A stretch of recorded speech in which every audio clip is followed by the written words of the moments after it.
Okay,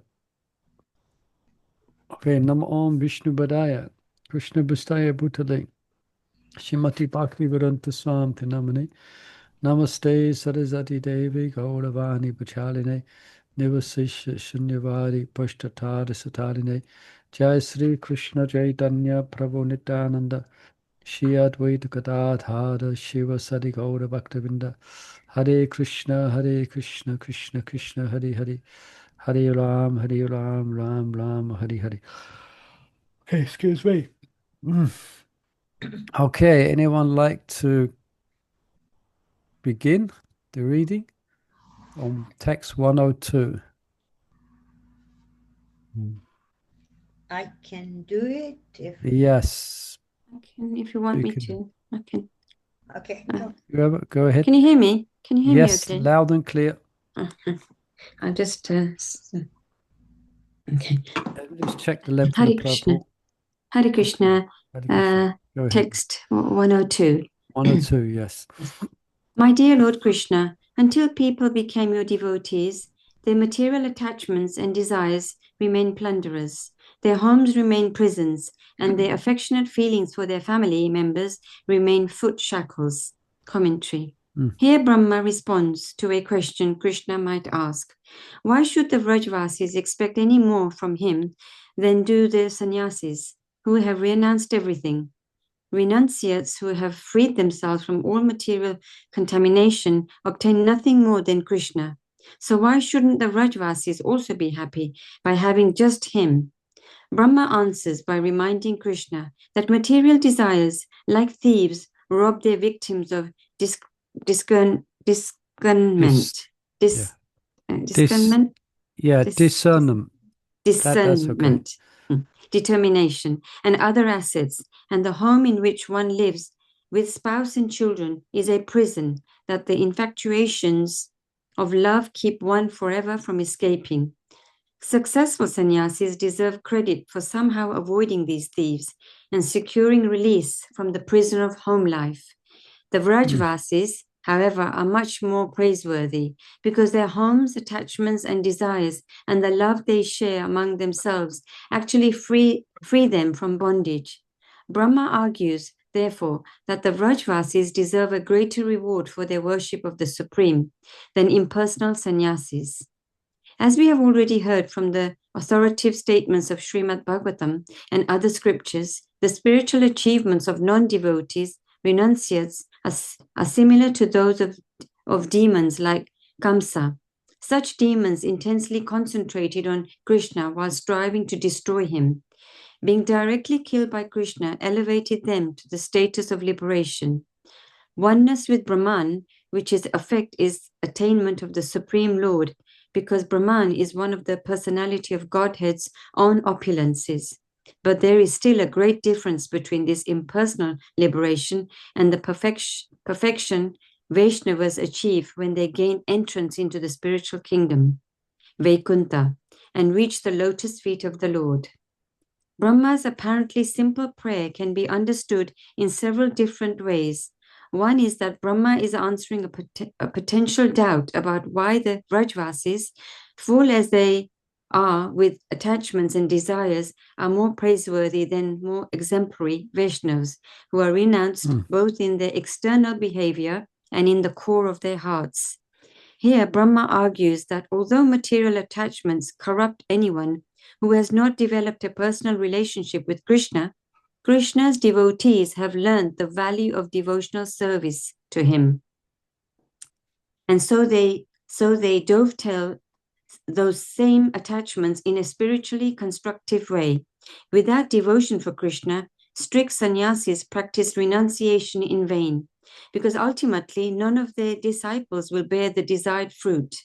Most likely, the results of their labor will be pride and self-delusion.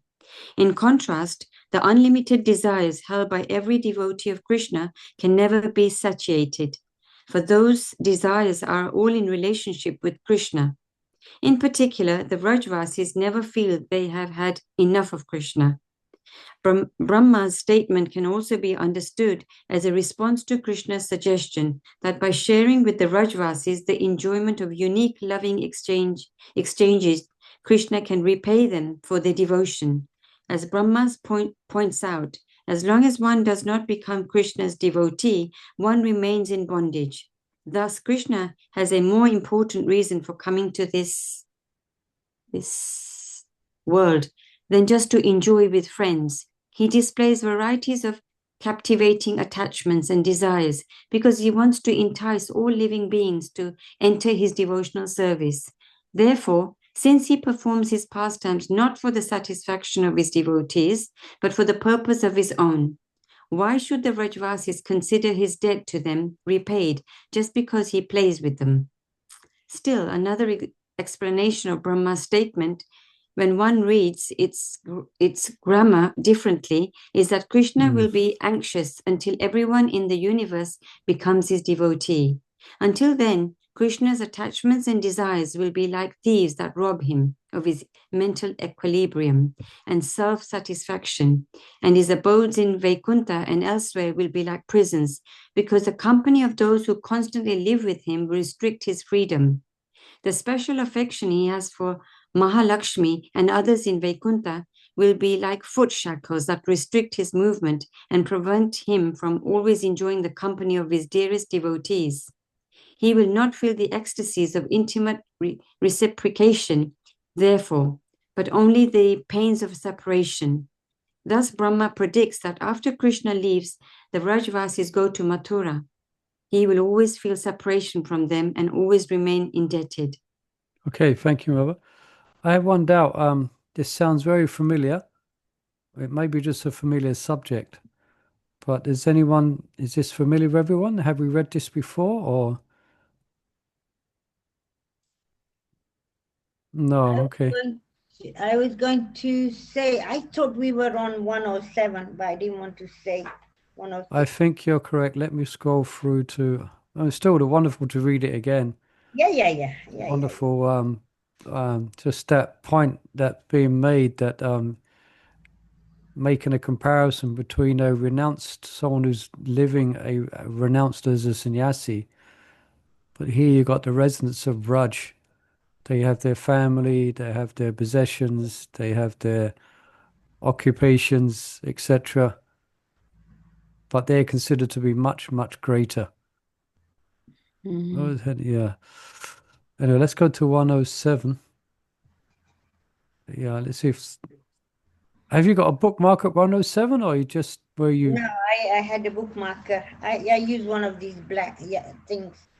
And it was at 107 here? Yeah, I had it on 107. I think it is 107, yeah, because I kind of was reading it and I thought, I kind of like, it looked very familiar. Okay, I think, 107. Let's go from 107 then. Let's continue 107.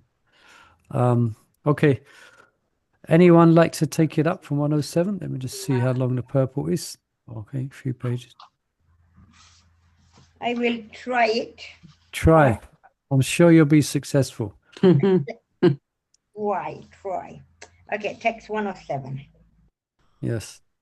This earth has now become most fortunate because you have touched her grass and bushes with your feet and her trees and creepers with your fingernails, and because you have graced her rivers, mountains, birds, and animals with your merciful glances. But above all, you have embraced the young coward women between your two arms, a favor hankered after by the goddess of fortune herself. Commentary. After reciting for his mother the prayers in which Lord Brahma glorifies Rajbhumi and its resident in a general way, Maharaj Parikshit now recites this verse, Bhagavatam 10:15-8, spoken by Krishna to his elder brother Balaram. Here Krishna praises Balaram as a most glorious person and also describes in brief the extreme good fortune of the other Vrajvasis. Krishna in his Poganda age wandered all over the area of Vrindavan, tending the cows. It gave him great pleasure to see the exalted qualities of the people, animals, and non-moving beings. Eager to say something about the excellence of life in Vrindavan, but reluctant to praise himself, Krishna decided to direct his comments toward Lord Balaram by thus showing respect to his elder. He set a good example to follow, and we can understand that everything Krishna says about his brother is also applicable to Krishna himself. The planet Earth has been engaged in the service of the Supreme Personality of Godhead since time immemorial. Countless incarnations and empowered representatives of Krishna have graced her with their presence.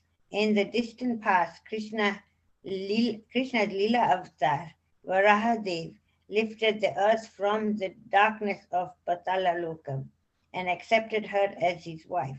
Lord Anantashesh bears her perpetually upon one of his hoods, but only now with the appearance of Krishna in his original form has Mother Bhumi become supremely fortunate.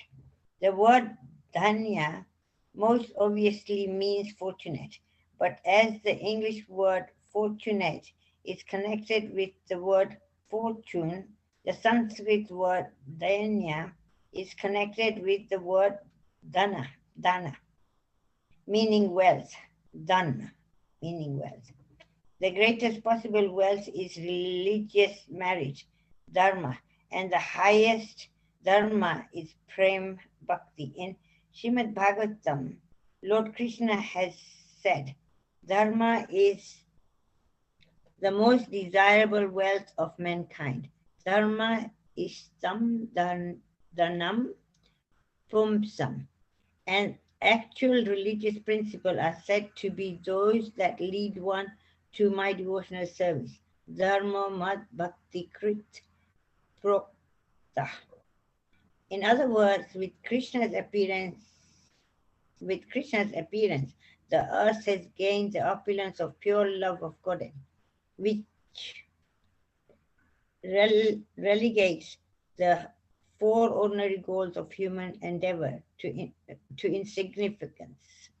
Krishna describes the prosperity of the earth in detail, how plants, bushes, and grass are more fortunate than those of Swarga and the other higher planets, because the Supreme Lord, having descended to the earth in Sri Mathura, in the role of a cowherd boy, in the cowherd village of Nanda Maharaj, is touching those plants, bushes, and grass with his feet. The plant life of the earth previously obtained the touch of Lord Ramachandra's feet, especially during his exile in the Dandaka forest and elsewhere. But only now that Krishna and Balaram have appeared has the vegetation of the earth become more extremely fortunate. What Krishna is saying may sound like very general praise of the earth, but while speaking, he points to the plants, bushes, and grass of Vrindavan, to whom his glorification is actually directed. Particularly during his Poganda Leela, the land of Vrindavan has become more fortunate, for he displays his pastime of tending the cows all over Vrindavan and makes known the unique rasas of this time of his life. Even more fortunate than the plants, bushes, and grass are the trees and creepers of Vrindavan, for Krishna to pick their fruits and flowers and take their leaves, twigs, and so on for decorating his body, touches them with his hands. And more fortunate still are the rivers like Shri Yamuna, the mountain like Shri Govardhan, and the birds like the peacock, and the wild animals like the black deer. For Krishna's favor, all of them by his merciful glances.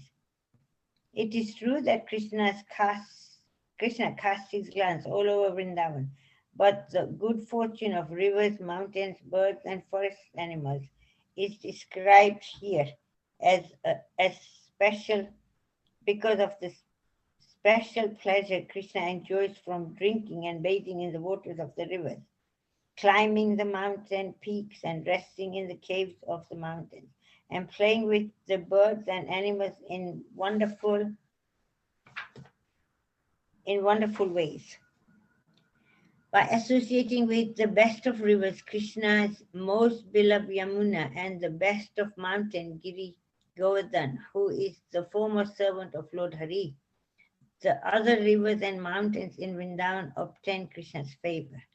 The birds and beasts of Vrindavan, who by the nature of their birth have little opportunity to be at the lotus feet of the Supreme Lord, derive their good fortune mostly from his glance.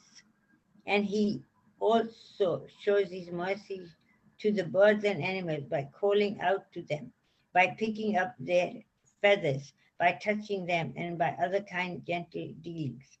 Krishna's feet touch the trees and creepers in Brhat, but it is the surface of the earth that becomes marked with his beautiful and auspicious footprints. Therefore, the good fortune of being touched by Krishna's feet belongs specially to the earth. The grass, bushes, and low-growing plants also have ample opportunities to be touched by Krishna's feet, a privilege seldom given to the trees and higher plants.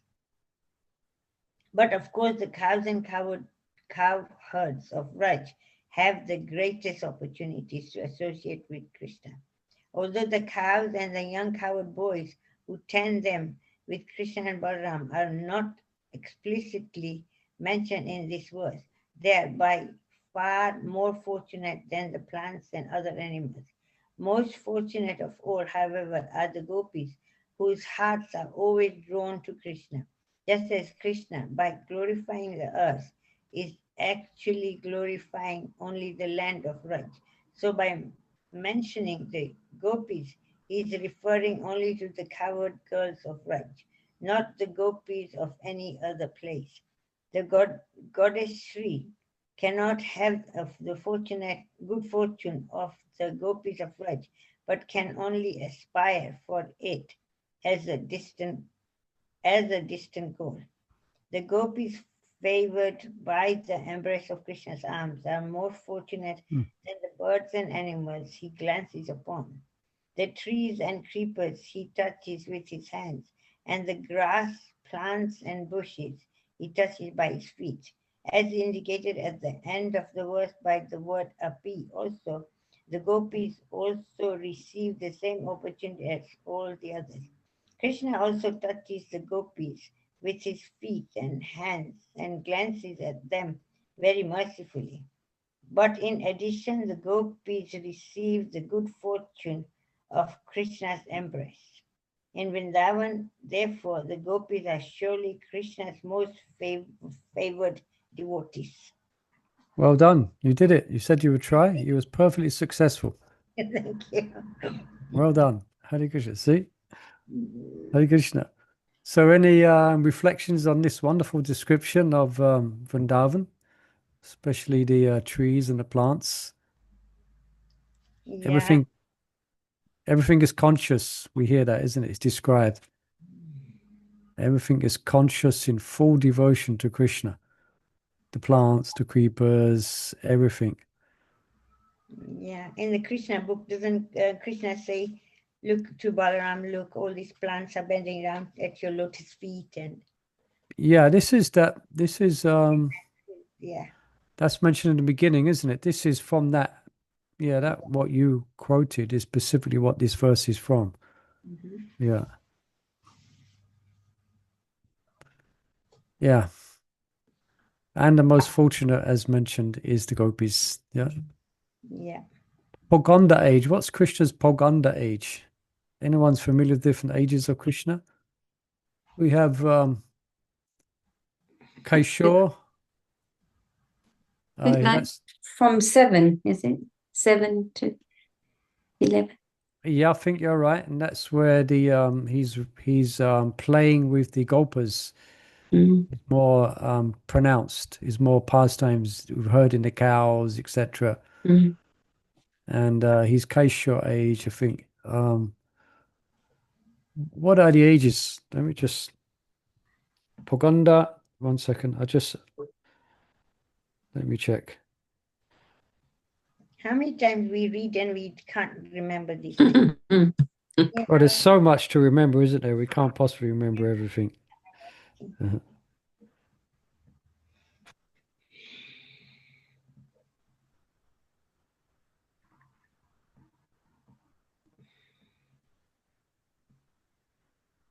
Okay, I just asked my friend, Chat GBT. Excuse me.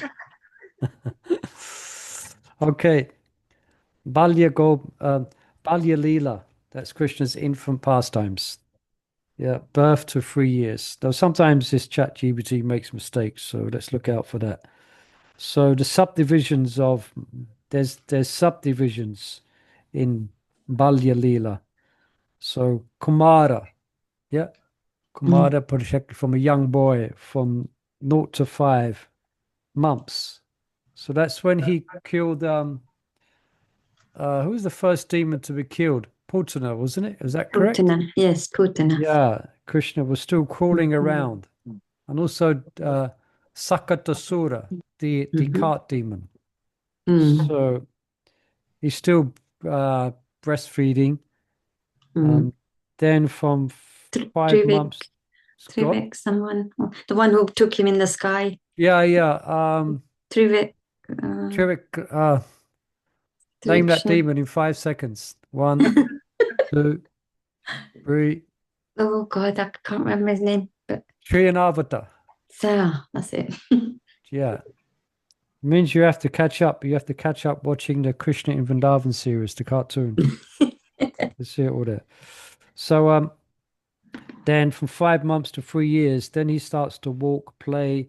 That's when he starts to still butter. It's said, isn't it? I'm sure you're familiar, some mothers who are with us, that when the children get to 2 years old, it's called the terrible twos. Yeah. When they're running around everywhere because they can walk. So as same with Krishna, that was when he was causing great ecstasy by grabbing hold, for instance, of the calves, I think, or the cows, was it their tail. And then they would run and Krishna would have hold of the tail. And he'd get dragged through all the mud and the cow dung. So yeah, starts to walk plain still butter. Yeah, pastimes, Putana. And there's a very famous pastime at this age. Damodar. Correct, yeah. Damodar. Damodar Lila, Krishna tied with a rope. Yeah, stealing butter. And then we got this age now, it's Poganda. So that's from 6 to 10 years. So Krishna's herding calves. He's not herding cows. That comes on Gopastami, I think. That's yeah. So his friendship is prominent. Lots of exchanges of Sakyaras. Pastimes, killing Denakasura and Palambasura. Agosura is Agosura, also Agosura, Denakasura. Brahma's Leela, when Brahma, yeah. Brahma, I think most of the killing of the demons is done at this age, yeah. Well, at least the demons who come to Raj. So that's, yeah, playful games in the forest. What about the Kalia Leela then? Kalia? Was that when he was a bit smaller? I'm not sure. When he danced on the heads. I think that comes a little bit later. Late, because all the gopis are very much attracted to him, and he's very much attracted to the gopis then, and they look at him not as being such a great hero, and have become so attracted to him. He was a bit older then. Yeah, that's what let's see so then after Poganda comes Kishore. Yeah, 10 to 16 years old. So that's when it transitions from boyhood to youth. And in the Nectar of Devotion and other places, it gives exact details of how his body transforms and what his body looks like. as he goes through, seemingly, because he's eternal, but he goes through the pastime. Yeah.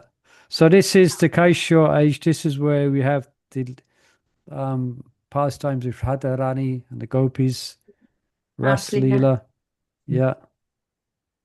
And then anyone know what's next? Yovana. Yovana. Yeah. Yovana. That's his fully that's when so his fully youthful form. That's when that's his eternal form manifest in Goloka. Yeah. Nava Yovana, fresh youth. Yeah.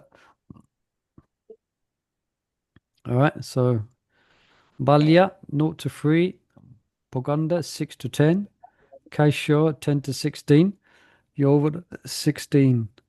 He likes to play around with it. He stays that way, doesn't he? Then after that. Yeah, Nava Yovana. Yeah. Someone needs to mute. Yeah. So yeah, I mean, unfortunately, we can't stay youthful. We can't stay youthful. We're in these material bodies. But everyone, it's not just Krishna, but everyone in the in Goloka stays at a particular age, because there are elders in Goloka. Yeah, there are younger babies as well. Yeah, so how it all works exactly is a bit inconceivable. How all the because there's no funerals in Goloka, so even the elders they stay in that particular age to suit Krishna's pastimes. So I guess all the young babies in the arms, as they say, they all stay in that particular age, just to cry when Krishna goes to herd the cows. They cry in their mother's arms, you know. Yeah. Oh yeah. If you want to know more details, then you have to go there. All right, you have to set your compass that you would like to know more details. Then prepare yourself. I mean, one says that's why we're reading these topics, because we're preparing. We're preparing what ourselves. to expect. Yeah, we're preparing ourselves to go there as devotees of Krishna. This is our goal. So we're reading about the place that hopefully in some birth, at some point, we can actually enter into. Yeah. And I think I mentioned recently, my Guru Maharaj was recently reading a particular pastime of a perfected soul who enters into Goloka, and they enter as a young girl, and they happen to come across the Manjaris, and then the Manjaris take her to meet Lalita.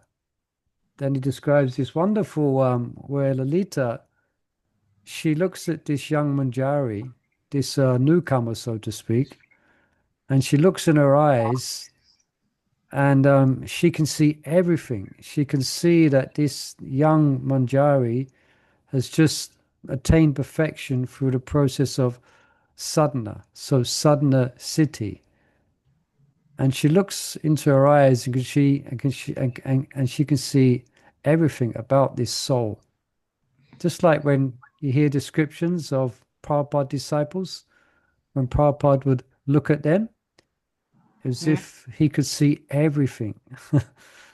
So similarly, so Lalita, she looks at this young girl, and this young girl is in great ecstasy, and she can hardly, she's so many tears. And then I think one of the Manjaris also knows about this person, about this soul. And Lalita's considering what particular service that she can render. So then one of the Manjaris says, oh, actually, when there was a sadhaka in Burma, then they used to dress your deities. They used to dress your deities as a sadhaka. Oh, so then Lalita goes, oh, that's very interesting. Okay, so so all these activities we're doing now, so you're cooking for Krishna, making garlands for Krishna, that's going to be noted. So like when you, if at some point, if we're blessed to actually go back to that place, it's going to be known that you used to make garlands for Krishna, you used to make garlands for Radha and Krishna. Yeah. I mean, one time sorry, I'm going on a bit, but one time my Guru Maharaj was, he was specifically telling us that every devotee should learn how to make garlands because they're going to that place where and also everyone should know how to milk a cow. Why? Because we want to take birth in a cowherd. We want to take birth in a village of cowherds. So we should learn how to milk a cow. One tick. Now I need to learn how to make garlands. Yeah. Cows I used to milk as Me a as child. well. Yeah, me as well. I don't know how to make garlands, sorry, I'm ashamed to say. And I don't know how to milk a cow, so I better get trained up. Yeah, before too late. Yeah, before it's too late. Otherwise, I can't go back. I remember when I was very, very young in India. Yeah, I've learn all done these it in little India. Cross, right? Cross. We used to have cows Yeah. in the house living with us.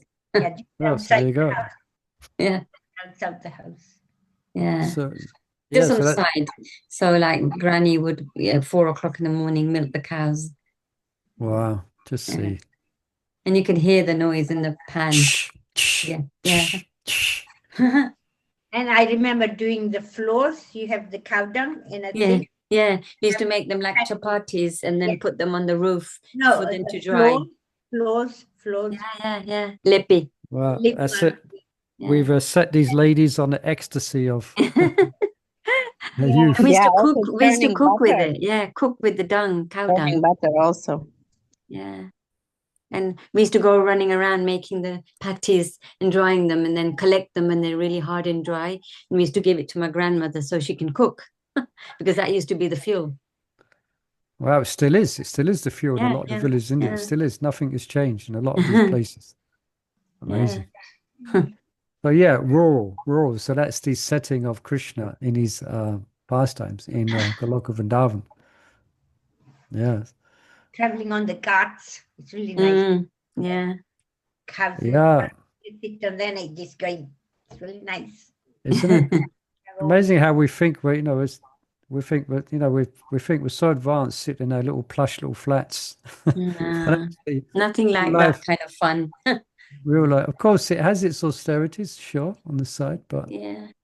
I remember this time when I was in Mayapur, we did Pancha every Kadashi. I was doing Pancha Krosha Parikram, which is 5 miles around the immediate area of Mayapur and Navadvip. It takes about 2.5 hours, 3 hours, makes a good japa. We Wow. leave just after sunrise, just during Mangalading, we come back after 2 hours later, and you walk around 5 hours. It's dark when you start off, and then as you're walking, the sun comes up. It's beautiful when you walk through all these paddy fields and all through villages and things like that. And we was walking through one village, and there was this grandma sitting on her hunches, sitting down with her knees bent, who had this scythe, and she was cutting the hay so that the calves could eat it, like it's small pieces. And she had her back to us, and we was walking past, and she looked round, and I've never seen, or I have seen, but they're such a wonderful, beautiful smile. Ah. Such a beautiful smile. She was the happiest soul I've seen. She was an old age pensioner on her hunches in the early morning with this scythe cutting the grass for the cow. And she had such a smile when we walked past, We felt like she was blessing us just by her smile. So it's such a simple life, Yeah. No But complications. No. It's a simple life, village life. Very Yeah. nice. And we should be attracted to it because this is Goloka Vrindavan. Yeah. This is, we feel attracted because we lived that life in the beginning. Yeah. Well, it was nice, really nice. Simple. We don't know luxuries whatsoever. Very, just nothing really, but fun in with nature and just very minimal things. But we're happy. Everyone's happy. Yeah. Yeah. So testimony. Perhaps we should. Perhaps it might be a good idea to have to create something like, we have these retreats, in these big plush hotels. We should go on a retreat to a village, to live in a village for a month. I think Bhakti Vikash Maharaj has got a village like that in Gujarat. He's started up with no electricity or anything, very, very basic. And he's gone back in time, and apparently people are living there very happy, cultivating their own land, cows, and they are. But also he explains, and also my Guru Maharaj experienced, that there's not so many devotees can actually live it out. Actually, when it comes to it, they're short-handed. They're short-handed actually, because it takes a certain type of person to actually be able to do that. Yes. So I guess what I'm saying here as well, it doesn't, we might find it difficult. So better we might, I said we might find it difficult, but the experience is good, but they do have trouble in getting people to stay and to make a commitment. It's that nobody wants to do farming now, do they? Yeah, that's it. They all want to come to the cities to earn easy money, I suppose. Farm life is hard life, it's hard labor. Well, for certain few months of the year, it's hard labor. It's nice, but not for the whole year. Anyway, all right, let's read on a bit. Now we've whetted our appetite for going back to Goloka Vrindavan and milking cows. All right, we're 108, yeah? Okay, I can jump in and read. Old friend, Vrindavan is spreading the glory of the earth, having obtained the treasure of the lotus feet of Krishna, the son of Devaki. The peacocks dance madly when they hear Govinda's flute, and upon seeing them from the hilltops, other creatures also become stunned. Commentary. Simply mentioning the gopis' special love for Krishna has put Parikshit Maharaj in their mood. Okay, so we're back to the conversation. Just remember, Parikshit Maharaj is speaking to his mother. His mother's name is? Uttara. Uttara. Yeah, thank you. Yeah. Thus he is inspired to recite some of the prayers the gopis sang in praise of the great personalities of Raja, beginning with the Vrindavan forest itself. Beginning with the Vrindavan forest itself.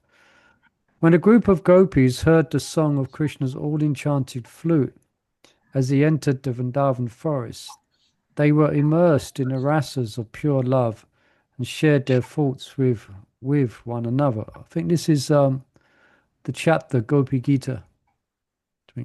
In this verse, Bhagavatam 10.21.10, one of them says to Srimati Radharani that Vrindavan has made the earth more glorious than Indra's heaven, or in other words, more glorious than all the other planets in the universe. Krishna, by marking Vrindavan with his unique auspicious footprints, has bestowed upon every creature in Vrindavan the rarely found prize jewel of all goals of life, Bhakti Yoga, the treasure of blissful devotional service to him. Krishna marked Vrindavan not with his shoes but with his bare feet, which are compared to lotuses because of being very tender. The ground of Vrindavan, therefore, is exceedingly lucky to be touched by Krishna's lotus feet, despite being strewn with pebbles and thorns. Vrindavan is most fortunate because of Krishna's presence. Therefore, through Lord Vishnu, say that again. Though Lord Vishnu and other forms of Godhead appear in Svargaloka and other places, they are only avatars of Krishna. But Devaki Nandana, who appeared in Vrindavan, is the source of all avatars. Yeah, just a couple of details here is that there's this spoken, known etiquette in Vrindavan that wherever are Krishna's footprints, no one treads on them. No one treads over them, I heard. Yeah. And also the chamari cows, and they use their towels to clean the paths of all fawns and everything like that before Krishna comes. So Krishna's footprints are the trademark of Goloka Vrindavan. You know? Oh, and just yeah, I'm just remembering this small little pastime which is recited in Venu Gita. Some of you might know it. There is these two birds, Suki and Sari, and they're glorifying Krishna's footprints in a great ecstasy. And then one of the birds points to a specific type of footprint, which only you can see the front end of the toes. You know, you can only see one part of it. So then, let's say it's Suki. I can't remember if it's Sari or Suki. Let's say it's Suki, parrots. Yeah, excuse me. So then they say, do you know what type of footprint this is? This is a very special footprint. Then they glorify how it's amongst Krishna's footprints. This footprint is very, very special. And the reason it's special because it's a footprint of Krishna dancing. So then they go into ecstasy, and it's how tears are coming from their eyes, and tears come from both their eyes in remembrance of Krishna's dancing in a Vraj. Then the tears, they glide down and they feel the imprint of the footprint. You know, it fills with their tears. And then two insects happen to be there, and then they get drowned in this in this footprint of their tears of prema. And then they manifest Vaikuntha forms. These are two insects. This is in Boma Vrindavan, I think. Then these two birds watch these two insects turn into get spiritual forms and descend back up. And then they look at each other and say, wow, isn't Vrindavan wonderful? Isn't Vrindavan wonderful? So that's a small pastime which is mentioned in Venu Gita. Yeah. Anyone know any more facts about Krishna's footprints? Shit. Oh. What's the symbols on Krishna's feet? Plow, lotus, Plow, conch, plow, lotus, fish. Lotus, fish. There's a line. There's a sign of the earth or the sky. Yeah, and there's a pot. A pot. There's a hexagon. Hexagon. What does that represent? Hexagon. Hexagon. That's where you got two diamonds upside down. Yeah, but what does it? Does it signify? Yeah, I don't recall now. I can't recall. I mean, I did know. I used to, a few years ago. I'll have to revisit it again. But there's unstrung bow. There's an unstrung bow, and there's oxagonal with 8 points, which has got jumble fruits and the swastikas. Yeah. Then there's a barley corn as well. There's a barley corn. And so like umbrella, is there an? I can't remember. I think there's an umbrella. No. All right, I'm going to ask ChatGPT again. Excuse me. What yeah, it's nice to know, because next time we go to Vrindavan and you see some footprints like this, then you know Krishna's close, yeah? Yeah. Then you Lucky know, oh, Krishna was here. now. Yeah. Then you can follow them. You should follow them. If you see footprints like that in Vrindavan, you should follow them. One of them. Yeah. Before we used to walk in that soft sand, and now it's nothing like that. There is in places in Govardhan, it's some parts of it beautiful, soft sand, you know? Oh yeah, but I mean Mm. that one. Like you were saying about doing the parikram 2.5 hours, the same. We used to do Vrindavan Yeah, parikram. yeah. And it's so soft to walk everywhere. See different places. Silky soft sand. Yeah, Now- so good. So then- here, I go for it quickly. Conch shell. This is on Krishna's right foot. Ah. Conch shell represents victory and divine sound. Chakra, Chakra. yeah, protection of and destruction of evil. Club, divine power and strength. A flag, victory. Flag, Jai Pataka.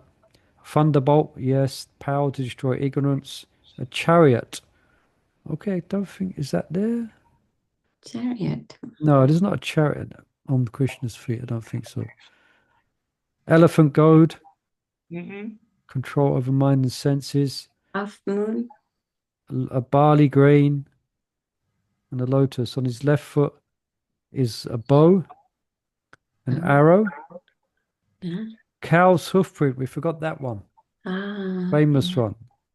Fish, Fish.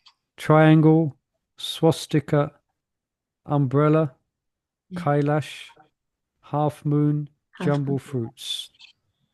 Jumbo Okay. fruits. Yeah. Right, so that's what to look out for. Mhm. Mm-hmm. Okay. Therefore, to establish Krishna as Avatari, the source of all other expansions of God, the gopis need only call him Devaki Sutta, the son of Devaki, saying this is enough to prove that Vrindavan has raised the earth to a status higher than that of the heavenly planets. For even when Krishna appears as other incarnations on other planets of the universe, those planets never become as blessed with opulence, Lapta Lakshmi, as the earth does when he appeared in Vrindavan. In other incarnations, Krishna behaves like the supreme controller, and this makes it difficult for him to leave his bare footprints freely here and there. Okay, so I think he wears shoes when he's in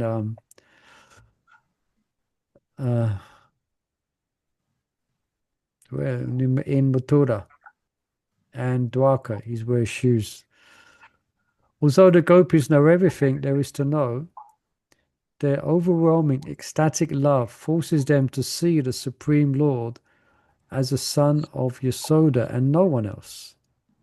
They call him Devaki Sutta only because it was Devaki who brought him, the original avatari, into this world.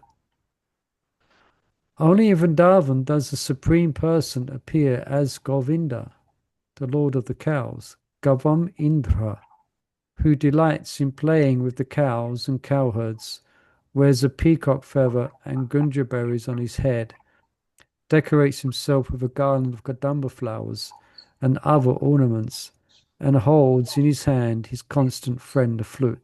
Yeah, just a note, sometimes you see pictures, like you see pictures of Paramatma, or you see pictures of Krishna in Kurukshetra. He's got a peacock feather. That's a mistake, technically speaking. Krishna only wears a peacock feather to signify his being in Vrindavan, the place of peacocks. So sometimes artists, they will paint a peacock feather on, but actually, technically speaking, he doesn't wear a peacock feather, as far as I understand, outside of Goloka. Mm. Yeah. I might be wrong, but as far as I can remember, that's the case. As soon as the peacocks in Vrindavan hear the murmuring of Govinda's flute, they conclude that a dark cloud is announcing the approach of rain and begin to dance. Oh. And seeing the peacocks dancing, all the other living beings gather in groups on peaks of the hills, stop whatever they are doing and just stand there, stunned in ecstasy.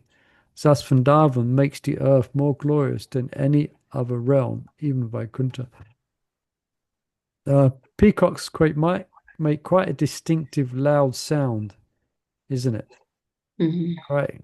Very distinctive sound they make. I won't try to imitate it here. Dina Bandhu, he can imitate so many of the sounds of Vrindavan's birds and animals, you know. He does. So you got the scene, the peacocks is hearing the murmur of Krishna's flute, they're dancing. So everyone, all the other animals see this and they gather and they're hearing and they're stunned in ecstasy.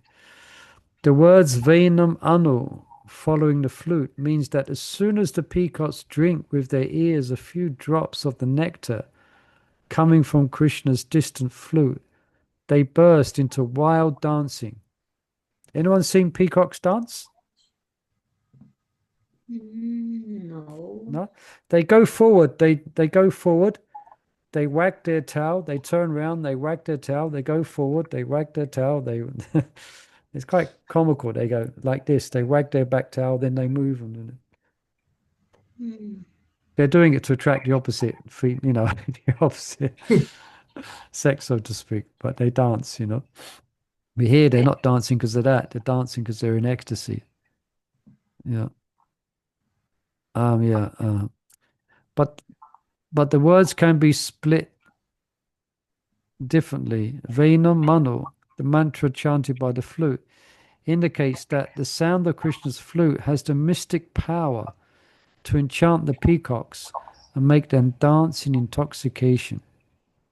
So it has this power that they have no independence. They get completely captured by this mystical sound. Yeah. That powerful mantra produces various peculiar effects throughout Vrindavan. The peacocks are the first to respond to it, but its echoes reaches even the peaks of the hills, which are attractive, preksha, to everyone and are the source of the birth of the bamboo flute. Hearing this mantra, as Krishna's flute playing, all living beings standing on the peaks cease their activities. Another possible reading is that the peak of Govardhan hill is preksha, most beautiful, and always visible to the people of Raj. At the outset of the Govardhan Puja, as the multitude of offerings were being presented to feed Govardhan, the Supreme Personality of Godhead seated himself on Govardhan's peak and announced, Shaloshmi, I am this hill. The words Avaratyanya Shamashta Sattvam means that all other creatures become stunned. By these words, but these words also apply to Vrindavan in the sense that the lower material modes, passion and ignorance, cannot act there, and only the perfectly pure mode of Vishuddha Sattva prevails. As confirmed in the Srimad Bhagavatam 10:35-9, even the trees and creepers in Vrindavan have attained the status of pure goodness. Okay, even the trees are in Suddha Sattva. The cows, all the animals, everyone's in Suddha Sattva. Yeah. The trees and creepers in this forest are so luxuriant with fruits and flowers that they seem to be manifesting Lord Vishnu within their hearts. As their branches bend low with weight, the filaments on their trunks and vines stand erect in the ecstasy of love of God, and both the trees and the creepers pour down a rain of sweet sap. Vishuddha Sattva is the substance of Vaikuntha as described in Bhagavatam's second canto, 2.9.10. In the spiritual world, there is neither the mode of passion nor the mode of ignorance, nor a mixture of both, nor is there adulterated goodness, nor the influence of time or Maya itself. Wow. Bit difficult to imagine, yeah? Everything here is of the mode of passion and ignorance, more or less. Yeah. Perhaps if you go out to the forest a bit, you might come across some resemblance of sattva. Actually, here, or at least in central London. Anyway. Yeah. Only the pure devotees of the Lord, who are worshipped both by demigods and by demons, reside in the spiritual world as the Lord's associates.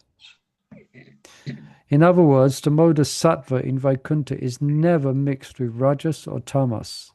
It is always vishuddha, completely pure. Thus, in Vaikuntha, there is no material goodness, which is a product of Maya. Nayatra Maya kim utapare. Maya and her products have no presence in Vaikuntha. Okay. I was just reading recently in the Srimad Bhagavatam, Prabhupada said, no one falls from Vaikuntha. And this is why. Okay. The transcendental nature of Vaikuntha is called sattva only because the behavior of Vaikuntha's residents resembles in some ways that of persons influenced by material sattva gun.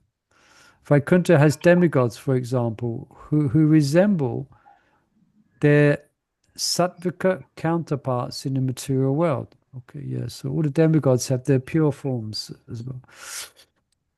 And since Vrindavan on earth equals and surpasses Vaikuntha, Vrindavan too is permeated by Vishuddha Sattva.